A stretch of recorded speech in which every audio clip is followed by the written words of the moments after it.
अरे मैं कुछ बोल ही नहीं रहा हूँ गीतिका अभी। अब स्टार्ट कर रहे हैं। चलो ठीक। देखो अभी आ रहा है क्या वॉइस? एक बार कंफर्म करो, स्क्रीन विजिबल है? जल्दी जल्दी बताओ। ठीक है ठीक है।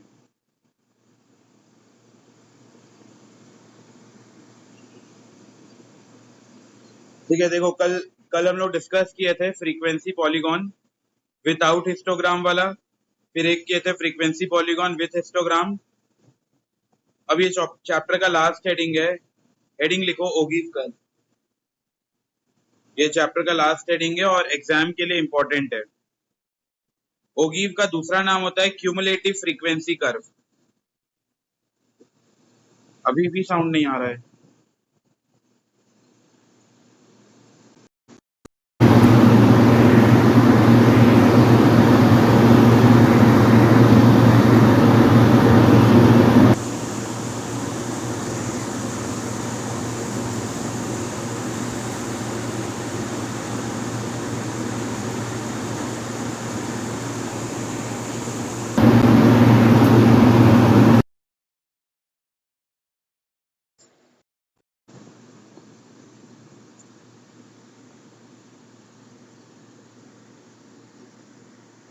ठीक, तो ये लास्ट हेडिंग लिखो चैप्टर का, ओगिव कर्व।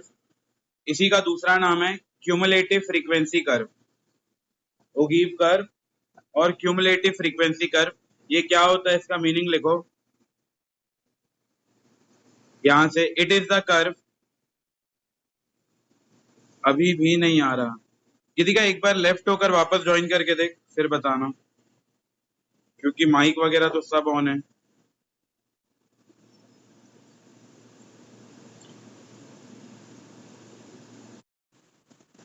ठीक ठीक, मैं भेज दूंगा। तो ओगिव कर्व जिसका दूसरा नाम है क्यूमुलेटिव फ्रीक्वेंसी कर्व, इसका मीनिंग लिखो। It is the curve which is constructed by plotting. It is the curve which is constructed by plotting cumulative frequency data on a graph paper. It is a curve which is constructed by plotting cumulative frequency data on a graph paper in the form of a smooth curve. In the form of a smooth curve. इसका मतलब क्या है? हम लोग इसमें CF निकालेंगे। हाँ गीतिका, मैं सेंड कर दूंगा, अपलोड कर दूंगा। तो by plotting frequency data on graph paper in the form of smooth curve। ठीक है, मतलब इसमें हम लोग क्या करेंगे, क्यूमुलेटिव फ्रीक्वेंसी निकालेंगे और उसको प्लॉट कर देंगे, कर्व बना देंगे। इसका एग्जांपल से समझते हैं।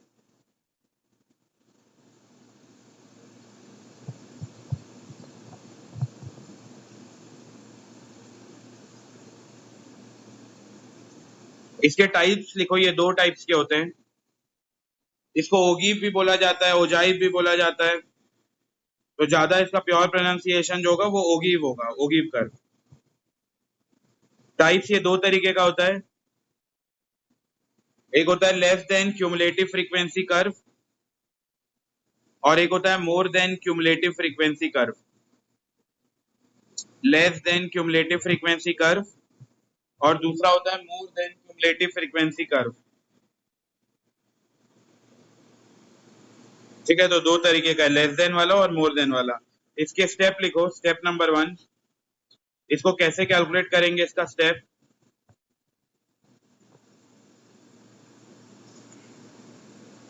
इसका स्टेप नंबर 1, कैलकुलेट करेंगे CF। CF का मतलब होता है cumulative frequency. Calculate cumulative frequency less than और more than as the case may be. Step number 1, calculate CF। CF का मतलब क्यूमुलेटिव फ्रीक्वेंसी लेस देन और मोर देन, जो भी क्वेश्चन में बोला होगा, as the case may B. फिर step number 2, do plotting on graph. Do plotting on graph. Step number 1 था हम लोग CF निकालेंगे, स्टेप नंबर 2 है do plotting on graph, graph में प्लॉट करेंगे। और स्टेप नंबर 3, अच्छा बताओ ये कर्व है, कर्व है तो इसको स्केल से ज्वाइन करेंगे या फ्री हैंड? फ्री हैंड, तो यही याद रखना है। ओगिव कर्व है तो इसको हम लोग स्केल वगैरह से ज्वाइन नहीं करेंगे, पूरा फ्री हैंड बनेगा। तो तीसरा स्टेप लिखो बीइंग अ कर्व, क्योंकि ये कर्व है, being a curve points to be joint free hand, तो हम लोग इसको फ्री हैंड ज्वाइन करेंगे, स्केल वगैरह का यूज नहीं करेंगे। तो बस ये 3 स्टेप में कैलकुलेट हो जाएगा। स्टेप नंबर 1 बोल रहा है सीएफ निकालो, स्टेप नंबर 2 बोल रहा है पॉइंट्स को प्लॉट करो ग्राफ में, और स्टेप नंबर 3 बोल रहा है ये ग्राफ है तो इस वजह से हम लोग को इसको फ्री हैंड ज्वाइन करना है। इसका नोट लिखो, एक इंपॉर्टेंट नोट, इसमें हम लोग कोई भी एक्सटेंशन नहीं बनाएंगे।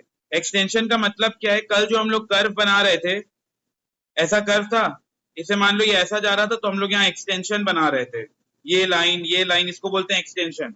ओगिव कर्व में कोई भी एक्सटेंशन नहीं बनेगा, तो वही लिखा है, अगर हम लोग ओगिव कर्व बना रहे होंगे तो इसमें कोई ऐसा एक्सटेंशन नहीं बनेगा। No extension to be made, no extension to be made for connecting with X axis, X axis से कनेक्ट करने के लिए कोई भी एक्सटेंशन नहीं बनाएंगे।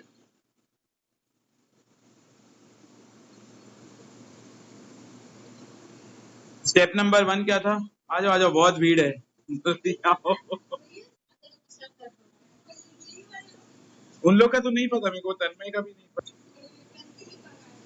तो देखो अभी तक क्या क्या किया एक बार मैं बता दे रहा हूँ। ओगिव कर्व का हेडिंग लिखें। ओगिव कर्व 2 तरीके का होता है, लेस देन वाला ओगिव कर्व और मोर देन वाला ओगिव कर्व। और फिर इसके स्टेप्स लिखे। सबसे पहला स्टेप होता है स्टेप नंबर 1, हम लोग इसका सीएफ निकालेंगे। सीएफ का मतलब होता है क्यूमुलेटिव फ्रीक्वेंसी, वो लेस देन और मोर देन के हिसाब से निकालेंगे।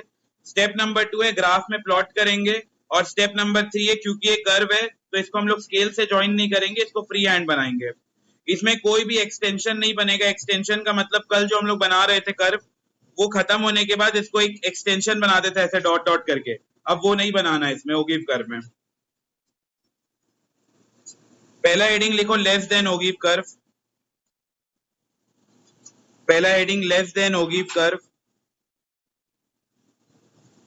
Less than ogive curve. दो ही ओगिव कर्व इसमें पढ़ना है, एक लेस देन वाला एक मोर देन वाला, और फिर दोनों को एक साथ ज्वाइन कर देंगे।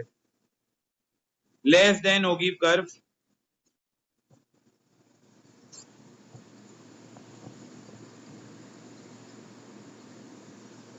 Less than ogive curve.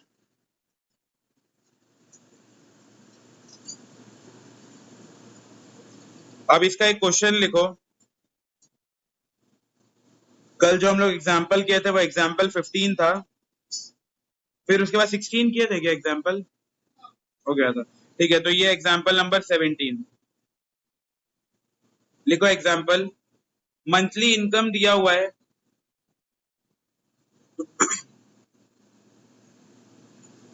Monthly income दिया हुआ है 10 से 20, 20 से 30, 30 से 40, 40 से 50, 50 से 60 और 60 से 70। ये दिया है किसी फैमिली का मंथली इनकम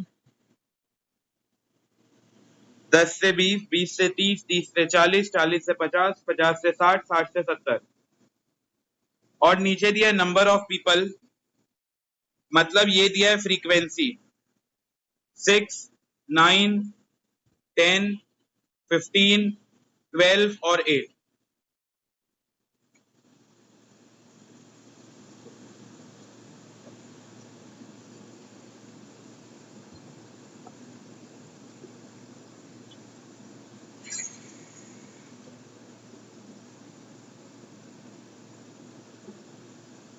हो गया नोट? मंथली इनकम दिया हुआ है और नंबर ऑफ पीपल दिया हुआ है। अब नीचे इसके बाद सॉल्यूशन करेंगे। एक सॉल्यूशन मैं करवा दे रहा हूं, फिर दूसरा तुम लोग खुद बनाओगे। हम लोग ऑर्गेनाइजिंग ऑफ डाटा में भी पढ़े थे लेस देन। लेस देन जब लेते हैं तो बताओ इनमें से कौन सा डाटा लेते हैं, लेस देन 10 या लेस देन 20? बताओ बताओ सोच के। अगर मेरे को पहला वाला क्लास को लेना है, इसको सॉल्व करना है, तो मैं लेस देन 20 बोलूंगा या लेस देन 10? Less than 20। अगर लेस देन 10 बोलूंगा तो ये बाकी का तो कवर ही नहीं होगा, 11, 12, 13, 14 ये कवर नहीं होगा। तो मेरे को अपर लिमिट लेना पड़ेगा या लोअर लिमिट, बोलो जल्दी। अगर लेस देन का चल रहा है, मेरे को ये पूरा सीरीज डिफाइन करना है। ये सीरीज में 10 से लेके 20 तक नंबर है, मेरे को डिफाइन करना है कि इसमें 10 से लेकर 20 तक पूरा नंबर है। तो मैं कैसे डिफाइन करूं, मैं लेस देन 10 बोलूंगा या लेस देन 20 बोलूंगा? लेस देन 20, क्योंकि लेस देन 20 बोलूंगा तभी पूरा कवर हो जाएगा। अगर मैं लेस देन 10 बोलूंगा तो ये 11, 12, 13, 14 तो कवर ही नहीं हुआ। तो इसीलिए हम लोग इन दोनों में से कौन सा क्लास लेंगे? जब हम लोग लोअर लिमिट का बात कर रहे हैं, लेस देन की बात कर रहे हैं, तो लोअर लिमिट को लेंगे या अपर लिमिट को? अपर लिमिट को। तो ये याद रखना है, साइड में ऐसा लिखना है तो लिख दो। अगर लेस देन का केस है, अगर क्वेश्चन में लेस देन बनाने बोला है तो हम लोग अपर लिमिट को लेंगे, और मान लो अगर मोर देन बनाने बोला है तब कौन सा लिमिट लेंगे? अगर मोर देन लेने बोला है, बनाने बोला है तो लोअर लिमिट। ये यूपी क्यों हो गया है, अपर लिमिट है। हाँ, ये ना बहुत लोग भूल जाते हैं, एग्जाम में याद नहीं रहता, तो इसको याद रखो ऐसे। अगर लेस देन बनाने बोला है तो हम लोग अपर लिमिट लेंगे, क्योंकि अगर मैं 20 लूंगा तब उसके अंदर सब कुछ कवर हो जाएगा। जैसे ये वाले क्लास को कवर करना है तो मैं बोलूंगा लेस देन 30, तो इसमें सब कुछ कवर हो गया। ये क्लास को कवर करना है, मैं बोलूंगा लेस देन 40, तो ये सब कुछ कवर हो गया। अगर मैं लेस देन 30 बोलूंगा तो ये तो कवर ही नहीं होगा। इसीलिए जब भी लेस देन का बात करेंगे तो हम लोग अपर लिमिट को लेंगे। तो एक कॉलम बनेगा लेस देन का और दूसरा कॉलम बनेगा सीएफ। सीएफ का मतलब होता है क्यूमुलेटिव फ्रीक्वेंसी। क्यूमुलेट का मतलब होता है उसको ऐड करते जाना है। सबसे पहले लिखेंगे लेस देन, यहां लिखना पड़ेगा लेस देन। बताओ इनमें से कौन सा लिमिट लेंगे, लोअर लिमिट या अपर लिमिट? Upper limit. तो लेस देन 20, ये हो गया पहला। फिर अगला ऐसा करके पूरा पूरा क्लास को करना है, लेस देन 30। फिर उसके बाद अगला लेस देन 40। मैं सब क्लास का हायर हायर लिमिट ले रहा हूं, अपर लिमिट। Less than 50। बताओ ये कहां तक जाएगा? लेस देन 50 में लिख दिया, और कहां तक जाएगा ये? लेस देन 70 तक जाएगा। तो फिर यहां लिखेंगे लेस देन 60।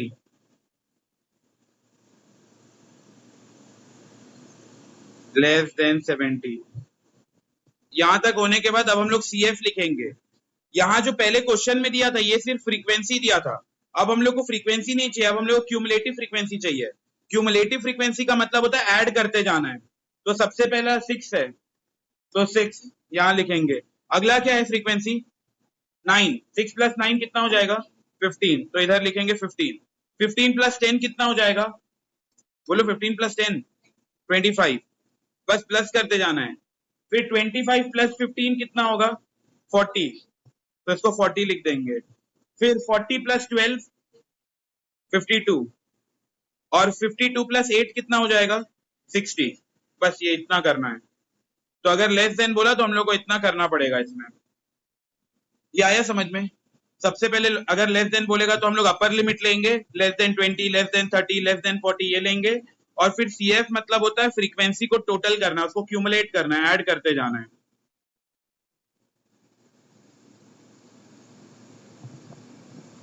वो 9th चैप्टर वही है ना, होलसेलर रिटेलर, वो एक दिन में खत्म हो गया।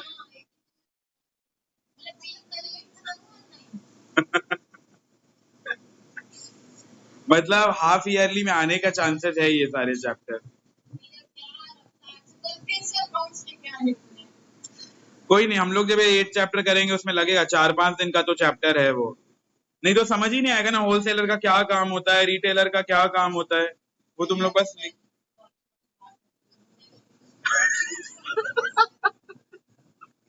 सबको रुका के रखे थे।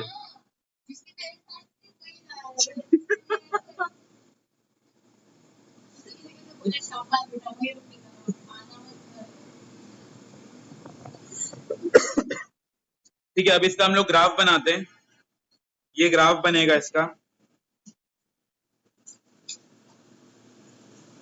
एक्स एक्सिस में हम लोग लेस देन 10, 20, 30 ये सब लिखेंगे, नीचे लिख देंगे एक बार में लेस देन, और यहां लिखेंगे क्यूमुलेटिव फ्रीक्वेंसी। फिर पॉइंट्स को बस प्लॉट करो।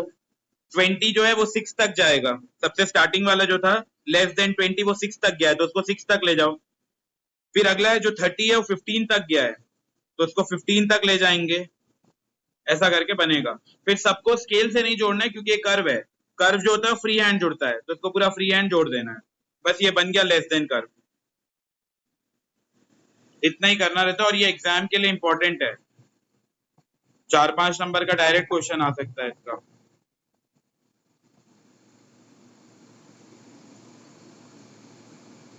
इसको जल्दी बनाओ।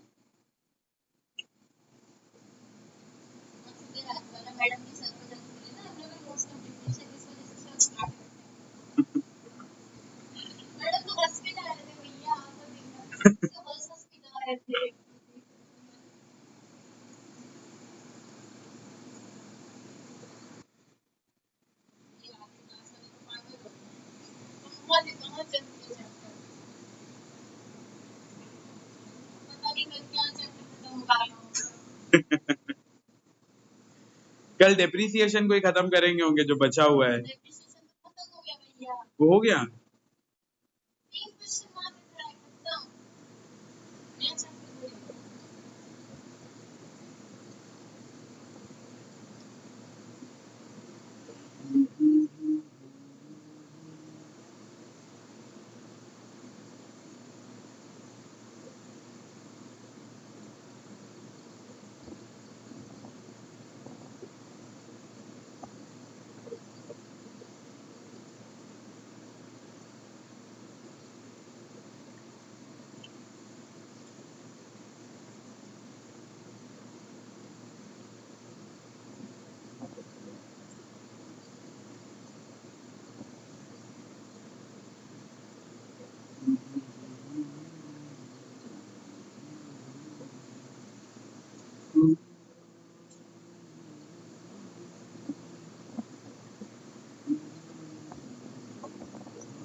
ठीक है, इसको बन गया ये फ्री हैंड से, इसको ज्वाइन कर लो। ये अपना था less than ogive curve, exam के लिए बहुत इंपॉर्टेंट है ओगिव कर्व बनाना।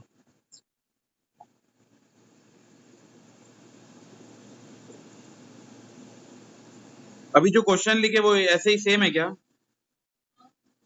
कि कुछ चेंज है? सेम है ना, ठीक है। तो अगला लिखो एग्जाम्पल नंबर 18।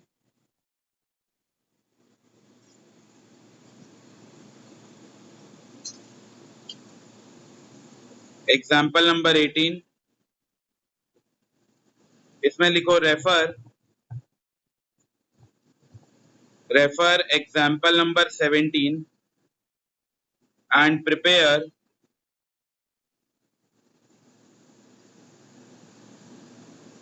मोर देन ओगिव कर्व। हम लोग लेस देन पढ़ लिया, अब अगला पढ़ रहे हैं मोर देन। सेम एग्जाम्पल है, refer example number 17 and prepare more than ogive curve.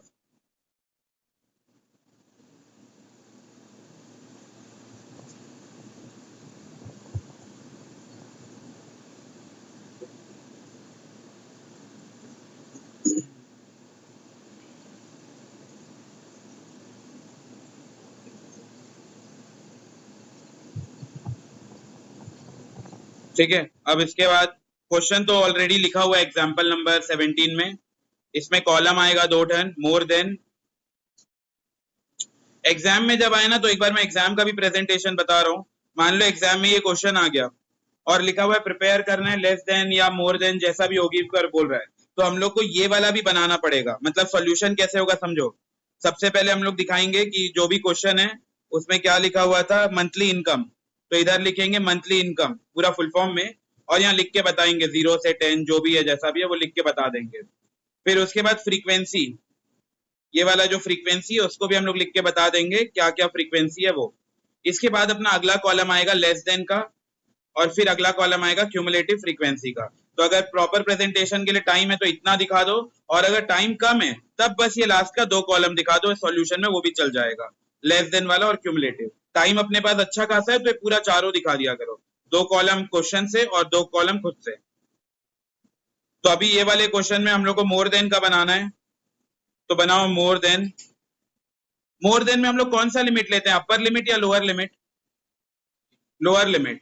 यहां मैं लिखवाया हूं, अगर मोर देन का क्वेश्चन आएगा तो हम लोग यहाँ पे लोअर लिमिट लेंगे, अब लेस देन का क्वेश्चन आया तो हम लोग अपर लिमिट लेंगे, इसको गलत कर दिया मतलब सॉल्यूशन गलत हो जाएगा। और दूसरा कॉलम होगा CF। ठीक, अब इसके बाद मोर देन। क्वेश्चन में चेक करो, ये वाला क्वेश्चन था, अगर मेरे को पहला क्लास कवर करना है तो इस बार मोर देन बोला है, मोर देन में मैं कौन सा लूंगा, लोअर लिमिट या अपर लिमिट? Lower limit. तो more than 10, more than 20, more than 30, more than 40, more than 50, more than 60, ऐसा जाएगा। तो पूरा लिखना पड़ेगा, more than 10, more than 20, more than 30, more than 40, more than 50 और 60 भी था क्या? हाँ, मोर देन 60।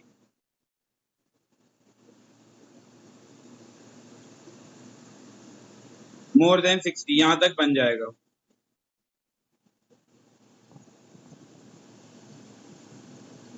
मोर देन 60 तक बन जाएगा पूरा। फिर अगला इसका CF, इसका CF चेंज हो जाता है, वैसा पहले जैसा निकाले वैसा नहीं रहेगा। इसके CF में हम लोग क्या करना पड़ता है, पहले ये सबको टोटल करेंगे, 6 plus 9 plus 10 plus 15 plus 12 plus 8, ये सबको टोटल करके कितना आया था अपना पिछले क्वेश्चन में, 60। तो जब तुम लोग ये सबको टोटल करोगे तो 60 आ जाएगा, तो सबसे ऊपर लिखेंगे 60। अब 60 में एक एक माइनस करते रहोगे, सबसे पहले 60 में माइनस करोगे पहला फ्रीक्वेंसी 6, 60 माइनस 6 कितना होगा, 54। ये आ गया 54, एक एक फ्रीक्वेंसी माइनस करते रहो। 54 में माइनस करेंगे 9, 45। फिर उसके बाद 45 में माइनस करेंगे 10, कितना हो जाएगा, 35। फिर उसके बाद 35 में माइनस करेंगे, कितना दिया है, 15 है ना, 35 माइनस 15, 20। और 20 में माइनस करेंगे कितना है, 12, 8। तो ये आ जाएगा 8।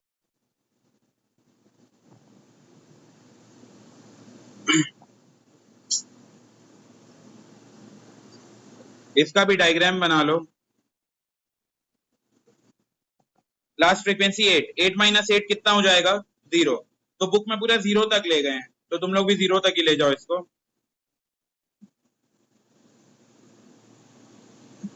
और इसका फिर अगला बनाना है ग्राफ।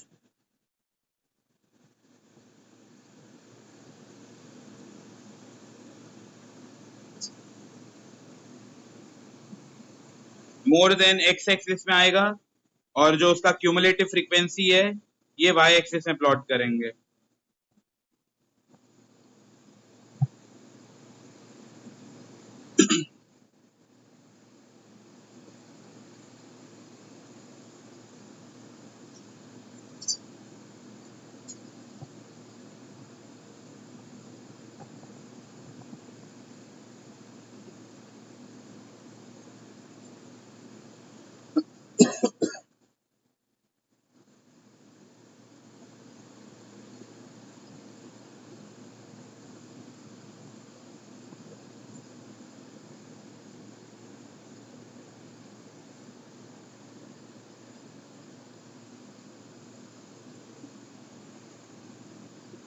ये मोर देन का प्लॉटिंग होगा।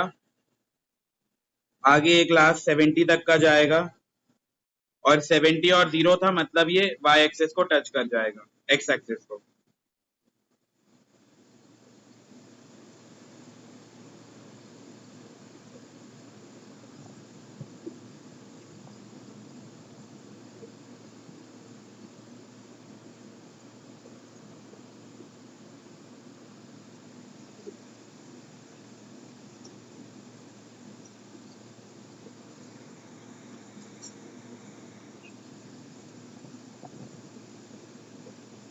और एग्जाम में ये फेवरेट क्वेश्चन रहता है कि दोनों एक साथ बनाओ, लेस देन और मोर देन, तो वो वाला ज्यादातर आता है एग्जाम में। इससे पहले वाला जो बनाए हो ना, इसको भी एक्स एक्सिस पे टच कर दो, मतलब यहाँ 0 में ले जाके टच कर दो। जब हम लोग लेस देन भी बनाए, इसको भी ऐसा 0 में टच कर दो। बुक में दोनों को एकदम एक्स एक्सिस से टच कर दिए हैं।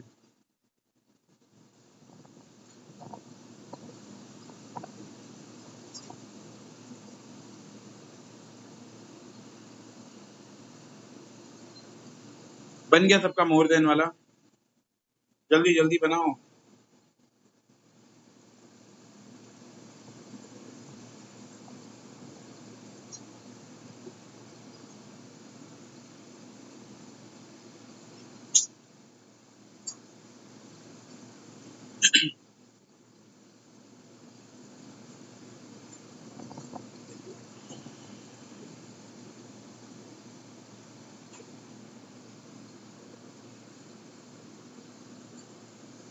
ये था अपना एग्जाम्पल नंबर 18। अगला लिखो एग्जाम्पल नंबर 19। एग्जाम्पल नंबर 19 और इसके ऊपर हेडिंग लिखो construct less than and more than ogive. Exam का ये सबसे ज्यादा एग्जामिनर का फेवरेट क्वेश्चन है ये, कि लेस देन और मोर देन एक साथ बनाओ, ये दे देता है। लेस, ये वाला जो ग्राफ है ऐसा किसमें बनता है? ये लेस देन में बनता है या मोर देन में? ये लेस देन में। और ऐसा वाला किसमें बनता है? मोर देन में। तो बस अगर दोनों एक साथ बोला है तो हम लोग 4 कॉलम बनाएंगे। अगर क्वेश्चन में बोला है लेस देन भी बनाओ और मोर देन भी बनाओ, तो हम लोग 4 कॉलम बनाएंगे। बताओ 4 कॉलम में क्या क्या आएगा? सबसे पहला आएगा लेस देन, फिर सी एफ, ये निकाल लेंगे। अगला कॉलम मोर देन, और फिर वो क्या होगा? C F. तो ऐसा बनाना पड़ेगा। पहले क्वेश्चन लिख लो। एग्जाम्पल नंबर 19 का क्वेश्चन ये दिया है x, ये y, मतलब वो क्लास इंटरवल दिया हुआ है 60 से 90, 60 से 90, 90 से 120, 60 से 90, 90 से 120, 120 से 150, 150 से 180 और 180 से 210।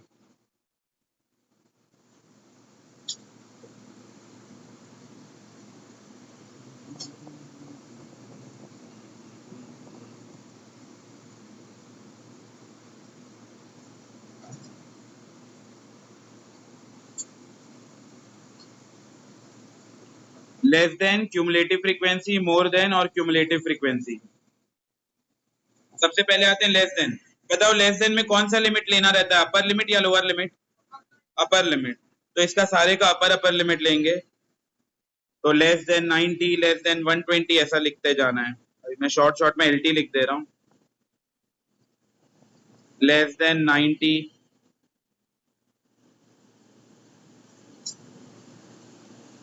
फिर अगला लेस देन 120, लेस देन 150,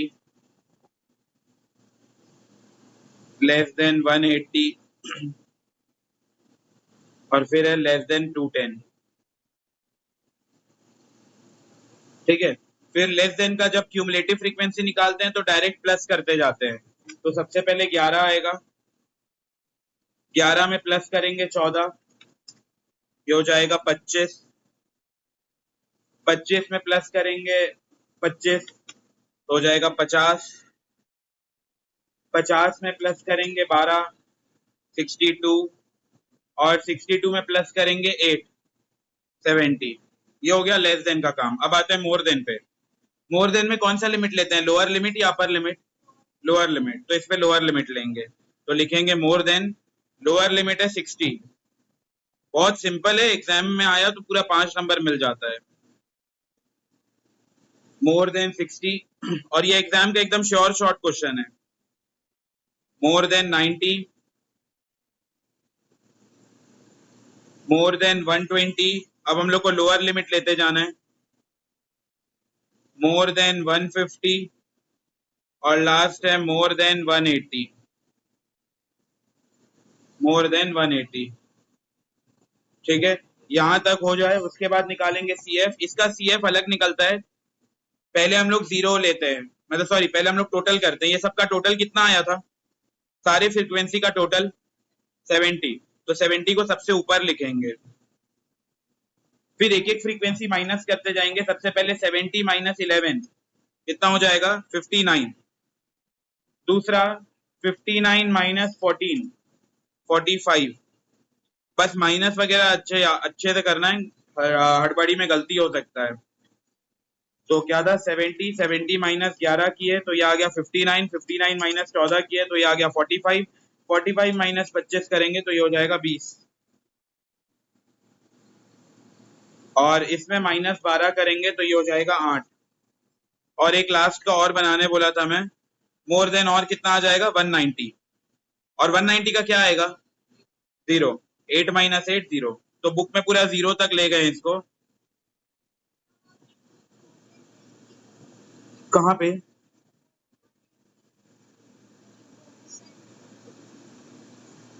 मतलब मैं नहीं सुना, कौन सा वाला? अच्छा, ओके ओके, 210, ठीक ठीक, करेक्ट था। तो ये हो जाए, उसके बाद ग्राफ बनाएंगे, एक ही ग्राफ में दोनों को प्लॉट करेंगे, मतलब ऐसा बनेगा इसका, एक ही ग्राफ में एक बार लेस देन को प्लॉट करोगे, एक बार मोर देन को प्लॉट करोगे। इसमें मत देखो, तुम लोग अपने अकॉर्डिंग करो, तब प्लॉटिंग समझ आएगा, लेस देन और मोर देन। एक बार स्टार्टिंग का जो 2 बॉक्स बनाया उसको प्लॉट करके देखो, और एक बार मोर देन जो अगला 2 बॉक्स बनाया उसको प्लॉट करके देखो, बहुत सिंपल है।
सही है, दोनों एक दूसरे को टच करेगा, और जिस भी पॉइंट को टच करता है ना, वो आगे हम लोग मीडियन नाम का एक चैप्टर पढ़ेंगे, मीन मोड मीडियन। तो जहां भी नीचे, जहां भी नंबर को टच करेगा वही करेक्ट मीडियन होगा। तो अभी तो वो नहीं समझ आएगा, वो चैप्टर पढ़ेंगे तब समझेंगे।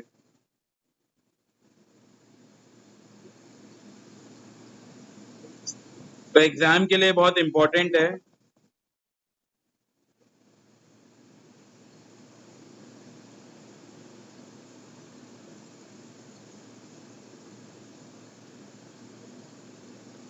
एक बार बुक का भी क्वेश्चंस को देख लेते हैं कि सारा कुछ कवर हुआ है या नहीं। देखो, यहाँ चैप्टर स्टार्ट हुआ है फ्रीक्वेंसी, फ्रीक्वेंसी डायग्राम, जिसके अंदर हिस्टोग्राम, पॉलीगॉन और ओगिव, ये 3 पढ़ना था। सबसे पहले हम लोग हिस्टोग्राम क्या होता है ये देखे, और हिस्टोग्राम हमेशा कौन सी सीरीज का बनता है, डिस्क्रीट का या कंटिन्यूअस का? बताओ बताओ, हिस्टोग्राम हमेशा कौन से सीरीज का बनता है, डिस्क्रीट सीरीज का या कंटिन्यूअस सीरीज का? पक्का? डिस्क्रीट मतलब क्या होता है, ये एक्स दिया हुआ है और ये फ्रीक्वेंसी दिया हुआ है, जैसे एक्स दिया है 10, 20 और यहाँ फ्रीक्वेंसी दिया है 5, 4, इसको बोलते हैं डिस्क्रीट सीरीज।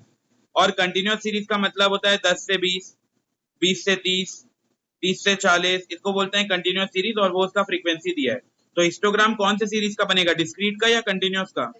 कंटिन्यूअस का। ये एमसीक्यू का क्वेश्चन है, इसीलिए मैं इसको लिखवाया था, हमेशा कंटिन्यूअस का बनेगा। और कंटिन्यूअस में भी कौन सा, एक्सक्लूसिव वाला या इंक्लूसिव वाला? कल मैं बताया था एक्सक्लूसिव वाला। एक्सक्लूसिव का मतलब होता है जो ये अपर लिमिट है वही दूसरे का लोअर लिमिट है। अगर ये ऐसा नहीं है तो हम लोग को इंक्लूसिव को एक्सक्लूसिव में बदलना पड़ेगा, दोनों के बीच का डिफरेंस डिवाइड बाई 2 करेंगे, फिर एक से माइनस एक से प्लस करेंगे। तो ये हम लोग किए थे। फिर इसका क्वेश्चन एक दिया हुआ है, ये भी हम लोग कर लिए थे, जिसमें नॉर्मल इक्वल क्लास का ग्राफ बनाना था। फिर एक ऐसा अनइक्वल क्लास वाला, अनइक्वल वाला भी हम लोग कर लिए थे। अनइक्वल बनाने में सबसे पहले विड्थ निकाला जाता है, विड्थ का मतलब होता है गैप। और विड्थ निकालने के बाद हम लोग को एडजस्टेड फैक्टर निकालना पड़ता है। एडजस्टेड फैक्टर का फॉर्मूला होता है width divided by lowest width. फिर उसको उतने पार्ट्स में ब्रेक करना पड़ता है। फ्रीक्वेंसी पॉलीगॉन भी हम लोग कंप्लीट कर लिए। उसके अंदर था फ्रीक्वेंसी पॉलीगॉन विदाउट हिस्टोग्राम, जिसमें बस ऐसा बनाना था। और मैं बताया था पॉलीगॉन और कर्व में मेन बेसिक फर्क क्या है, कौन सा स्केल से बनता है, पॉलीगॉन, और कौन सा फ्री हैंड बनाते हैं, कर्व। तो अगर एग्जाम में पॉलीगॉन आया तो हम लोग को पूरा प्रॉपर स्केल से लाइनिंग करना है, ये पॉलीगॉन है, स्केल से लाइनिंग होगा। और कर्व बोला है तो फिर वो हम लोग अपने फ्री हैंड से करेंगे। फिर हम लोग लास्ट टॉपिक पढ़े चैप्टर का, ओगिव कर्व, जिसको बोला जाता है क्यूमुलेटिव फ्रीक्वेंसी कर्व। इसके अंदर लेस देन और मोर देन पढ़े, दोनों को कंबाइन, एग्जाम में ज्यादातर क्वेश्चन आता है जो दोनों को कंबाइन होके आता है। ये चैप्टर यहाँ पे खत्म हो गया। फिर इसका एक कुछ कुछ इलस्ट्रेशन दिया है, फ्रीक्वेंसी पॉलीगॉन, ये भी हम लोग बना लिए थे, फ्रीक्वेंसी पॉलीगॉन बनाने का। ये लेस देन मोर देन तो हो गया है। फ्रीक्वेंसी पॉलीगॉन विद हिस्टोग्राम ये भी हो गया है, ये भी लेस देन मोर देन वाला ही है। ठीक है, ब्रेक लेते हैं, फिर इसका एक छोटा सा थ्योरी है वो कंप्लीट करके चैप्टर एंड हो जाएगा। ये चैप्टर भी ऑलमोस्ट 3 दिन चला है।